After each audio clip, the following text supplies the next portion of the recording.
Recently, dozens of terrorists wanted for crimes in India or against Indians have been killed in Pakistan, Afghanistan, and other parts of the world. In addition, many Sikhs, dubbed Khalistani, have also been murdered who were part of a movement demanding a separate Sikh homeland called Khalistan. The US government recently indicted Nikhil Gupta for plotting to murder Sikhs in the United States, Canada, UK, and other countries. This video discusses what South Indians' killing spree of Pakistanis and Sikhs portends. Hello friends, this is Unmasked Truth with Harmanjit Saini, where I provide unique analysis of world events based on the unmasked truth that after surrender, Germany continued World War II clandestinely and became a killing machine. I also provide true news that you will find nowhere else. In my YouTube and Facebook channels Unmasked Truth with Harmanjit Saini posting of December 6, 2023, I provided an informational update on the German and German masqueraders' plot to assassinate Sikh leaders and the indictment of Nikhil Gupta, 52 years old, an Indian citizen, in a plot to assassinate a New York resident and a dual USA and Canadian citizen of Indian descent, Gurpatwant Singh Pannu, who advocated for a separate Sikh state in North India. The authorities also revealed that the plan was to assassinate 4 to 5 Sikh leaders in Canada and USA. I also repeat that I was actually the top target of the conspirators, though that fact was not revealed by the authorities. In my December 4, 2023 posting, I stated the following. From electronic communications, audio and video calls secretly recorded or obtained by US law enforcement, the indictment against Gupta revealed that organizers of the plot talked last spring about plans to kill someone in California and at least 3 other people in Canada, in addition to the intended victim in New York.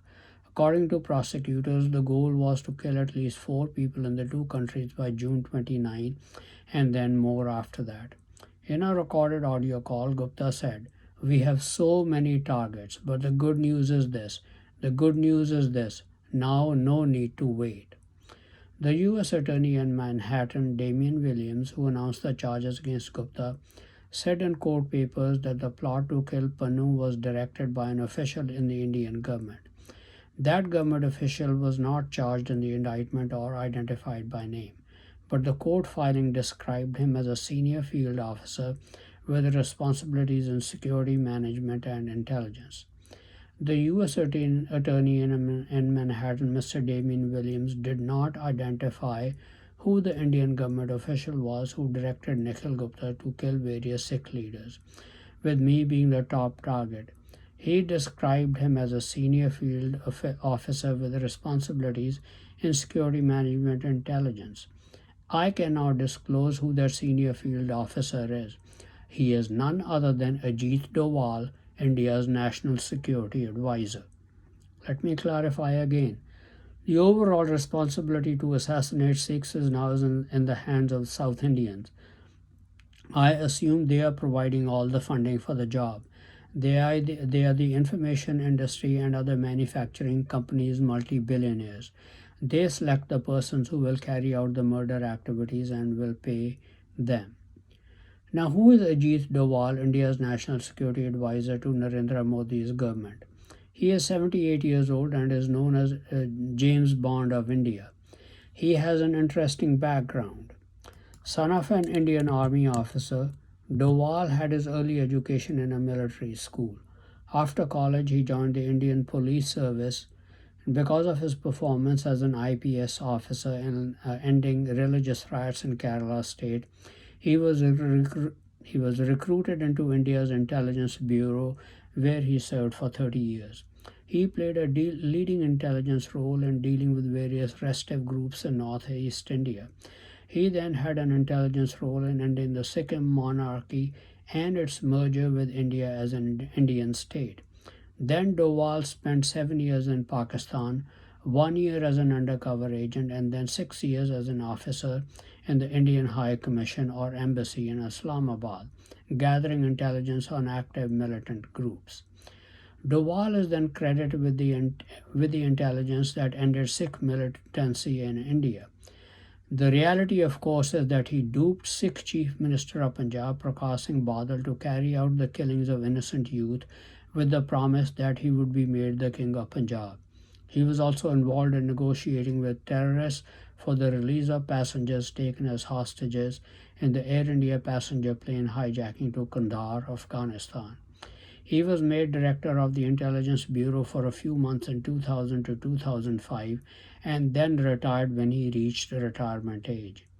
After retirement, he became the founding director of the Vivekananda International Foundation, a public policy think tank conducting research into corruption and national security issues. When Narendra Modi's Bharatiya Janata Party gained power in 2014, he was tapped to become India's national security advisor, a position he holds to this day. Because of his experience and accomplishments, Ajit Doval was the ideally qualified person to lead India's efforts to murder all terrorists who had carried out terrorist activities in India, as well as Sikhs who have advocated for a separate Sikh state, or a former Sikh like me who has spoken out against general discrimination against Sikhs over the past 76 years since India's independence, and that our interests lie in a separate country for Punjabis in North India, along with other like-minded states who are being used merely as a consumer market for goods manufactured by Indians allied with the Germans, such as Modi's Gujaratis, Rajputs of Rajasthan, Baniyas, Parsis, South Indians, and Bengalis. Though the overall responsibility for carrying out such killings is in the hands of South Indians, they have chosen Ajit Doval to do the planning, choosing of targets, how the murders are to be carried out, by whom, and how much they are to be compensated. The modus operandi for carrying out the assassinations is not complicated. Most of the killings were and are to be carried out in Pakistan, Afghanistan, or the British Commonwealth nations. Because of the existence of diverse groups in Pakistan and Afghanistan vying to control government in competition with one another, it's not difficult to find people willing to assassinate rivals. In addition, the economies of the two countries are in shambles. Because of a culture of violence, many people who are struggling to make a living can be found willing to carry out assassinations for a sum of money that is equivalent to the lifetime earnings of an average citizen. Pakistan's per capita GDP is $1,505. Afghanistan's per capita GDP is less than $400 per annum. An office assistant working in Pakistan will typically earn around 327,300 Pakistan rupees per year, or $1,157 per year, and this can range from the lowest average salary of about 152,100 Pakistani rupees, or $537 per month, to the highest average salary of 524,400 Pakistani rupees, or $1,853 per year. $1 equals 283 Pakistan rupees. In Afghanistan, salaries would be a lot lower. From the negotiations carried out between Nikhil Gupta and the federal agent posing as a would-be assassin, the amount being negotiated to carry out the assassinations of Sikh leaders in the United States, Canada, and the UK was around $150,000 per assassination. Thus, two assassins working together would be paid about 40 years' earnings each for an average office worker with a great deal of experience. If one person was to carry out the assassination, he would be paid 80 years earning for an average office worker in Pakistan. And of course, for Afghanistan average office worker, it would be a lot more number of years, perhaps 160 years. With an average interest rate of above 11% over the past 30 years, such payment would certainly last a lifetime for two individuals. Then enterprising individuals may assassinate more than one person, thus at least doubling their payment. Thus, with payments under $10 million, it would be possible to assassinate 50 people. That's how cheaply the task can be accomplished. I'm sure some persons would be willing to carry out assassinations for less than $100,000 in the United States, Canada, and the UK. There would be many takers in Pakistan and Afghanistan to carry out an assassination in their country for $200,000 of a top leader in their country. South Indians can easily muster up hundreds of millions or even billions of dollars to carry out assassinations of Sikhs and others who have committed terrorist acts in India. That's how big the South Indians have been planning. They will not stop with the leaders only, but will start targeting ordinary Sikhs. They have successfully carried out dozens of assassinations already, particularly in Pakistan and Afghanistan, which I will list. But for the time being, after a few assassinations, they have been stopped in the United States and Canada because of the FBI's involvement. I don't know the situation in the United Kingdom, especially when German masqueraders have much greater control of government there than in the United States and Canada. I want to reiterate, South Indians are in charge of the Indian government now, though Modi is the Prime Minister and has a majority in Parliament. Modi is a German and Chinese stooge. He dares not go against their wishes because he knows that he can be easily bumped off. He has not delivered on the Germans and Chinese requirement to commit genocide on the Sikhs. South Indians have made that promise to the Germans. That is why they will not stop at the murders of just Sikh leaders. We will meet that challenge in our own time and manner and stop them very effectively. South Indians have chosen Ajit Doval to head the effort because of his background and experience in intelligence concerning various Pakistan and Afghanistan groups, as well as various Sikh groups. South Indians lack that intelligence. Doval and his sons will be handsomely rewarded for his efforts. Now, since a bounty of at least $150,000 has been put on the heads of Sikh leaders, including me, and Ajit Wal is the mastermind behind it, I have no hesitation in returning the favor. The Germans have put a bounty of perhaps $1 billion on my head. I have put a bounty on the head of the German President Frank-Walter Steinmeier. The Ayatollah Khamenei has put a $3 million bounty on my head. I have put a $6 million bounty on his head. I don't know how much bounty Ajit Doval has put on my head, certainly more than $150,000. I am putting a $4 million bounty on Ajit Doval's head. I am a man of my word and I can make good on that promise. The list of those assassinated in a matter of just 1 year through Doval's efforts is very impressive. Most of the terrorists killed who carried out terrorist acts against India have been Muslims in Pakistan and a few in Afghanistan. Sikhs assassinated have been outside India.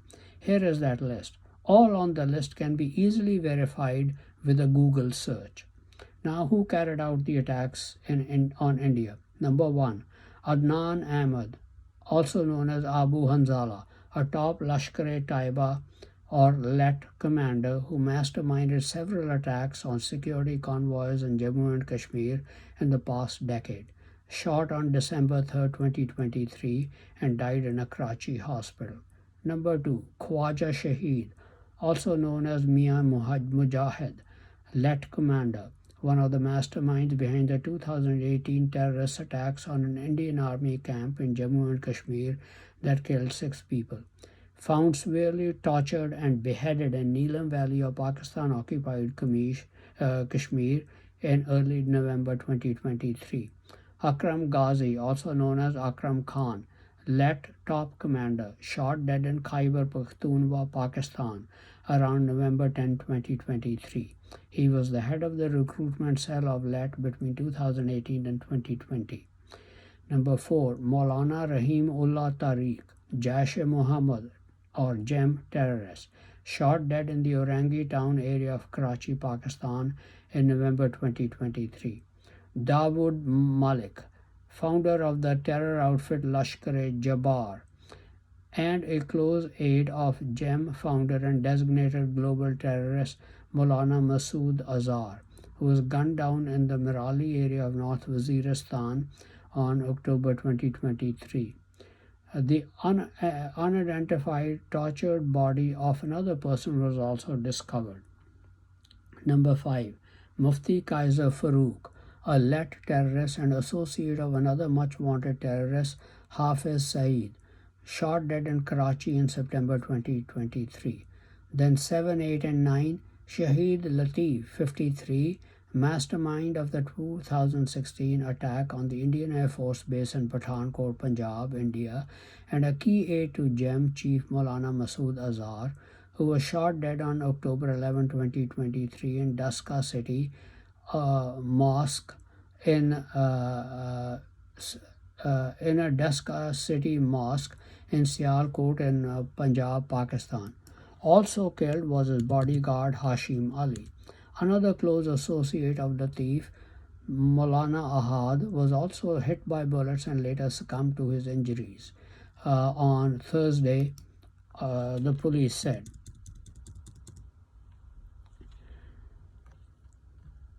Number 10. Maulana Ziaur Rahman, a cleric with connections to Let, was shot dead on September 12, 2023 while taking an evening stroll at a park in Karachi's Gulistan-e-Johar district. Number 11. Muhammad Riaz, also known as Abu Qasim Kashmiri, who originally belonged to Indian part of Kashmir but migrated to Pakistan in the 1990s.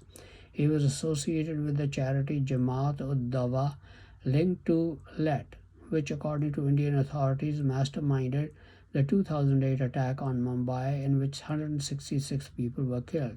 He was gunned down at a mosque in Rawala Court in Pakistan-occupied Kashmir, close to the border with India, in September 2023. Number 12. Mullah Sardar Hussain Arain, a leader of Jamaat-ud-Dawa, who was shot on August 1, 2023 in Qazi Ahmed town of Shahid Banzira Bad district in Sindh province and succumbed to his injuries on August 2023.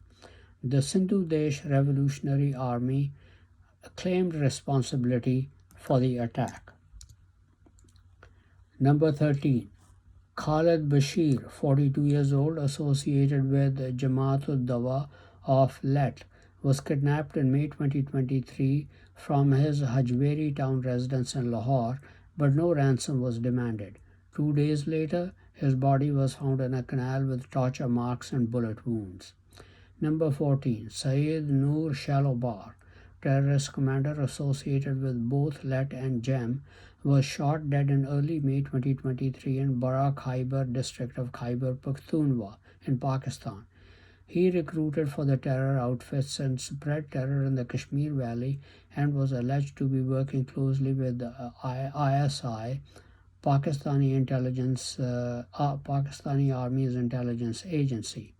He also seemed to have connections with Islamic State Khorasan, a unit of the Islamic State in eastern Afghanistan which borders Pakistan. Number 15. Syed Khalid Raza, 55, former commander of Al-Badr Mujahideen group that also operated in Indian Kashmir, was killed in Karachi in February 2023. Number 16. Bashir Ahmed Peer, also known as Imtiaz Alam, affiliated with the Islamic State Khorasan, whose main responsibilities were to use online activities to recruit and mobilize ex-militants for terror organizations like Hizbul Mujahideen and Let. He was shot dead in Rawalpindi in February 2023. Number 17. Hajaz Amin Ahangar, also known as Abu Osman al-Kashmiri, a senior commander of the Islamic State of Khorasan, who was killed in February 2023 in the Kunar province in South Afghanistan. He worked closely with ISI's operations in Kashmir. He is accused of being the leader of an Islamic State cell that was responsible for suicide attacks by Indian nationals in Kabul and Jalalabad. Number 18. Qari Fateh, intelligence chief and former minister of war for the Islamic State Khorasan, was murdered in February 2023. He is accused of plotting and organizing attacks on the diplomatic missions of China, Pakistan, and Russia in Kabul. Number 19. Zuhur Mistri Ibrahim, also known as Zahid Akhund, one of the hijackers of the Indian Airlines Flight 814 bound for Kathmandu in 1999, who had slit passenger Rupen Katyal's throat. He was found dead in Karachi in March 2022. Lal Muhammad, a suspected ISI operative involved in pushing fake currency into India and other criminal activities, was shot dead on the outskirts of Kathmandu in September 2023. From some of these killings, it seems the Taliban are attempting to eliminate Islamic State Khorasan from Afghanistan. It also seems that an agreement has been reached between South Indians and the Taliban of Afghanistan and the Pakistani Taliban, who are all Pashtuns, most likely through the good offices of the Chinese and Germans, to carry out the killings ordered by the South Indians of targets identified by Ajit Doval. The incentive to the Taliban in Afghanistan seems to be, besides the financial incentive, to give them rule of all of Pakistan and North India, which includes the states of Jammu and Kashmir, Punjab, Haryana, Himachal Pradesh, Delhi, Uttar Pradesh, and Uttarakhand. Now, the following Sikhs have been murdered recently, accused of being terrorists fighting for a separate Sikh homeland called Khalistan. So, in that list, 21. Sukhdev Singh Gill, also known as Sukhna Duneke, from Duneke village of Moga district in Punjab, India. He was killed in Winnipeg, Canada around September 20, 2023. 22. Hardeep Singh Nijjar was killed near a Gurdwara in Surrey, Canada on June 18, 2023. He was designated a wanted terrorist by India, and there was a rupees 1 million reward for information on him. Number 23. Avtar Singh Khanda, 35 years old, who targeted the Indian mission in the United Kingdom, died of unknown causes at a Birmingham hospital on June 15, 2023. On March 19, 2023, Khanda had taken part in a pro-Khalistan protest outside of India's High Commission in London, where one demonstrator climbed onto the building and tore down the Indian flag. Khanda was accused of being the chief instigator of the protest by Indian authorities. Khanda's father, Kulwant Singh Khokrana, was also a staunch supporter of the Sikh independence movement and was killed by India's security forces in a shootout in 1982. This is absolutely incredible. Mere protesters are being accused of being terrorists by Indian authorities and assassinated. The number 24 on the list is Parmjit Singh Panjwar, also known as Malik Sardar Singh, belonging to the Khalistan Commando Force or KCF. He was shot dead in Johar town, Lahore, Pakistan by two gunmen in May 2023. KCF was accused of attacks on Indian soil, including the killing of General Arun Vaidya, who was the army chief during Operation Blue Star, when the attack on the Golden Temple in Amritsar, India, which is Sikhism's holiest shrine, occurred in 1984 to flush out terrorists who were sheltering there. Number 25, Harvinder Singh Sandhu, also known as Harvinder Rinda, died mysteriously in a Lahore, Pakistan hospital in November 2022, reportedly of a drug overdose. Number 26, Happy Sangera, Harvinder Rinda's aide, killed in Italy in November 2022, a day after Rinda's death. Number 27, Ripdaman Singh Malik, a Canada-based businessman accused and acquitted in the bombing of Air India Flight 182, which killed more than 300 people, was shot dead in Canada in July 2022. Harmeet Singh, also known as Happy PhD, who was involved in drug smuggling and radicalizing Punjabi youth, was shot dead in January 2020 on the premises of a Gurdwara or Sikh temple in Lahore, Pakistan. He was alleged to have been co-conspirator in targeted killings of leaders of the Shiv Sena RSS and Dera Sacha Sauda, headquarters of a religious cult. Now, those shot down have been accused of being terrorists fighting for Khalistan or Sikh homeland. Some of them, like Harmeet Singh and Harvinder Singh Sandhu, appear to have been criminals who had taken shelter in Pakistan. Others may have been advocating for a separate Sikh homeland. But Sikhs in Punjab state in India have been surveyed and none of them are interested in a Sikh homeland. I've never advocated for a Sikh homeland because a tiny landlocked state would not be viable. But I have lived the first 30 years of my life in India and have experienced discrimination firsthand against Sikhs by other Indians allied with the Germans. This discrimination is not restricted to Sikhs only. Punjabis in general have been discriminated against. Those allied with the Germans, such as the Rajputs of Rajasthan, Baniyas, Gujaratis, Bengalis, Pathans, Parsis, and South Indians, have garnered all India's manufacturing industries by bribes and licensing to restrict competition. As a result, the rest of India uses Punjabis as mere consumers who are being impoverished as a result.